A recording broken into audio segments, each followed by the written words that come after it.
Sino itong actress host na may pagka-naughty rin daw pala magsalita? For a time kasi ay nalink ito sa isang kilalang aktor. Until one day, lumabas ang chismis na binilhan daw siya ni aktor ng mamahaling kotse.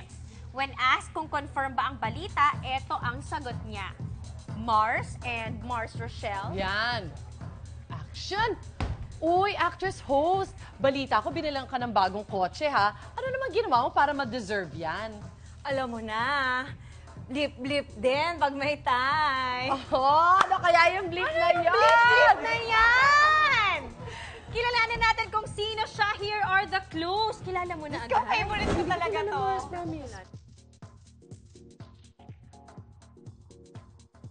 Sino to? Pero Ako na naman naiwan. Tsaka hindi lang naman siya. Mars, parang may gusto ka pang idagdag. Itong Mars ko to, may hugot to. May hugot to eh. Binilang ka rin, anak? Hindi po eh. Hindi umabot. Alam mo, mali. Kala ko Kasi din yun eh. nung nangyari sa akin to, bata pa ako. Anong May segment na ba to? revelation? Ba't may revelation? Oo. Hindi ako yun, ah. Hindi natuluyan eh. Dapat mayaman na ako ngayon.